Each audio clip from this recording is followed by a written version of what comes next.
तुम्ही जर 40+ आणि शाकाहारी असाल तर मग हे 10 प्रोटीन फूड्स तुम्ही नक्की खा. नमस्कार, मी वर्षा. शरीरात ताकद कमी वाटते, स्नायू कमकुवत आहेत, जिमला जाता पण अपेक्षित परिणाम दिसत नाहीत.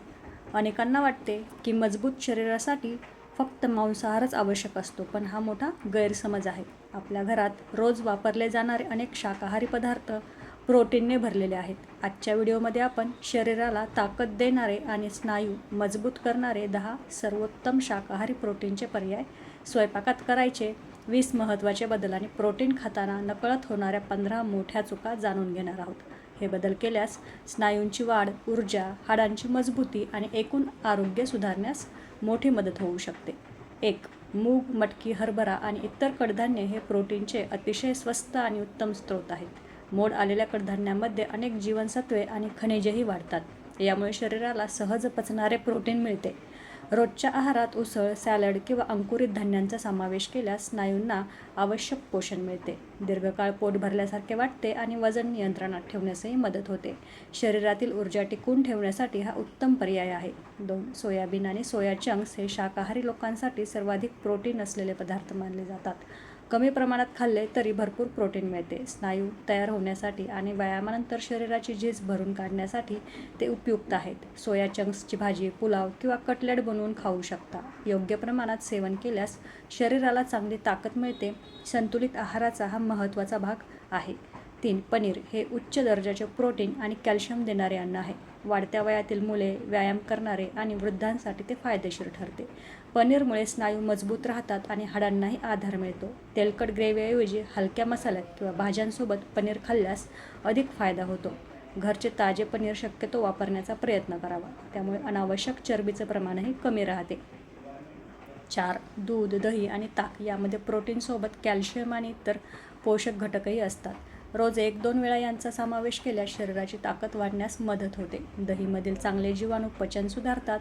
चांगले पचन झाले की प्रोटीनचे शोषण हे अधिक प्रभावी होते आणि हे साखर न घालता नैसर्गिक स्वरूपात सेवन करणे हे अधिक योग्य आहे. 5. शेंगदाणे आणि शेंगदाण्याची चटणी हा प्रोटीनचा स्वस्त आणि सहज उपलब्ध पर्याय आहे.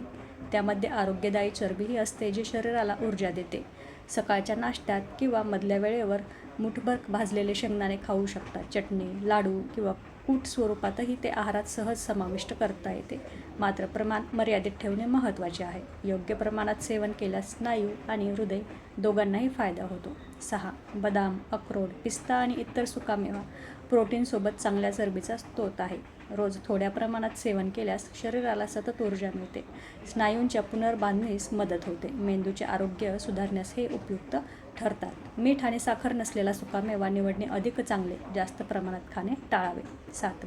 भोपळ्याच्या, सूर्यफुलाच्या आणि तिळाच्या बिया प्रोटीन, लोह आणि मॅग्नेशियमने समृद्ध असतात. या बिया सॅलड, दही किंवा भाज्यांवर टाकून खाऊ शकता. शरीराची यामुळे रोगप्रतिकारक शक्ती सुधारण्यास मदत होते.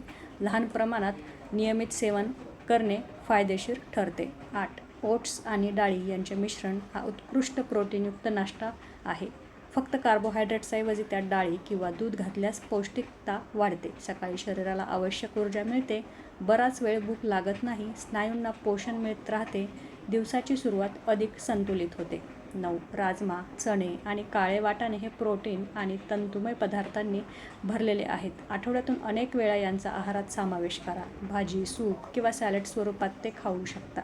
रक्तातील साखर स्थिर ठेवण्यास मदत होते. पोट जास्त वेळ भरलेले राहते. शरीराची ताकद वाढण्यासाठी हा उत्तम पर्याय आहे. क्विनोआ उपलब्ध असल्यास तो चांगला पर्याय आहे, पण आपल्या घरी ज्वारी, बाजरी, नाचणी आणि डाळीचे मिश्रणही तितकेच फायदेशीर ठरते.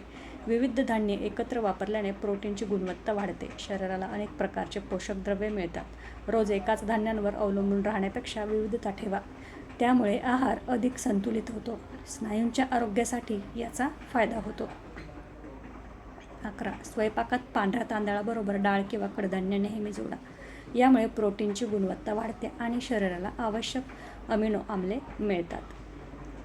तर याच्यामुळे पचन चांगले राहते, ऊर्जा जास्त वेळ टिकते आणि हा छोटा बदल मोठा फायदा देऊन जातो. 12. पोळीच्या पिठात बेसन, सोयाबीन पीठ किंवा सत्तू थोड्या प्रमाणात मिसळा.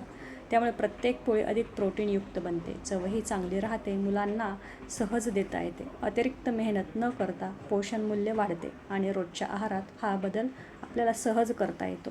13. नाश्त्यात फक्त चहा आणि बिस्किटांवर अवलंबून राहू नका. त्याऐवजी मूग, चिल्ला, बेसन, दही किंवा अंकुरित धान्यांचा वापर करा. सकाळपासून शरीराला प्रोटीन मिळाल्यास दिवसभर ऊर्जा चांगली राहते, स्नायूंना सतत पोषण मिळते, भूक नियंत्रणात राहते. ही सवयीतला महत्त्वाचा बदल आहे. प्रत्येक मुख्य जेवणात प्रोटीनचा किमान एक स्रोत असू द्या. डाळ, कडधान्य, पनीर, दही किंवा सोया यापैकी काहीतरी नक्की ठेवा. फक्त भाजी आणि पोळी पुरेशी नसते. संतुलित जेवणामुळे शरीर अधिक सक्षम राहते, स्नायूंची झीज कमी होते आणि दीर्घकाळ आरोग्य चांगले राहते. डाळी शिजवण्यापूर्वी भिजवण्याची सवय लावा, त्यामुळे त्या लवकर शिजतात आणि पचनही सुधारते.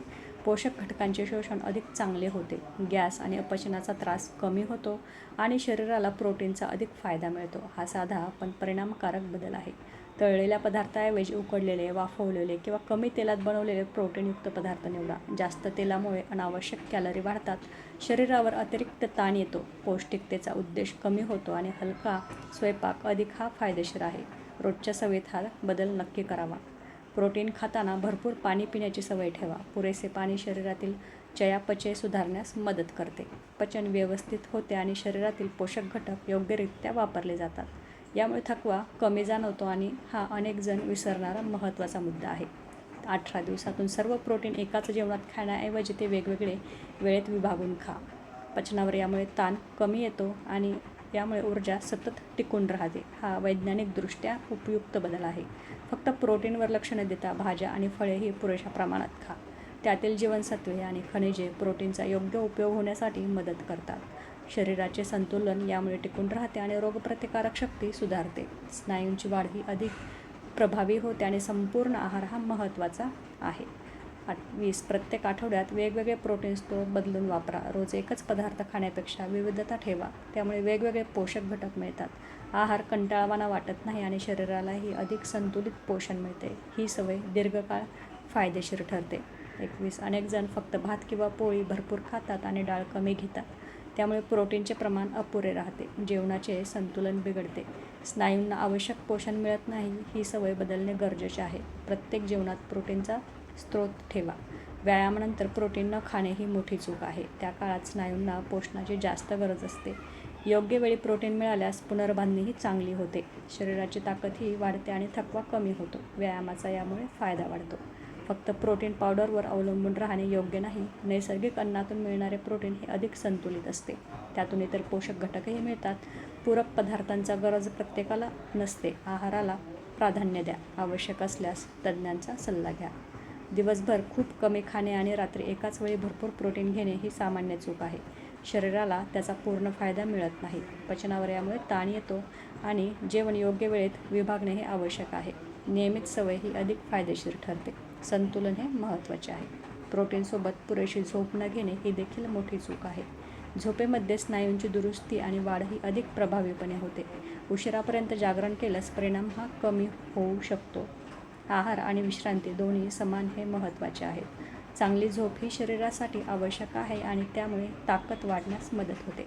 शेवटी लक्षात ठेवा, मजबूत शरीरासाठी महागडे पदार्थ किंवा मांसाहारच आवश्यक आहे असे नाही. योग्य नियोजन, संतुलित शाकाहार आणि रोजच्या छोट्या सवयीतील बदल यामुळे भरपूर प्रोटीन मिळू शकते. या माहितीचा नियमित वापर केल्यास शरीराची ताकद, स्नायूंचे आरोग्य आणि एकूण फिटनेस सुधारण्यास निश्चित मदत होईल. धन्यवाद.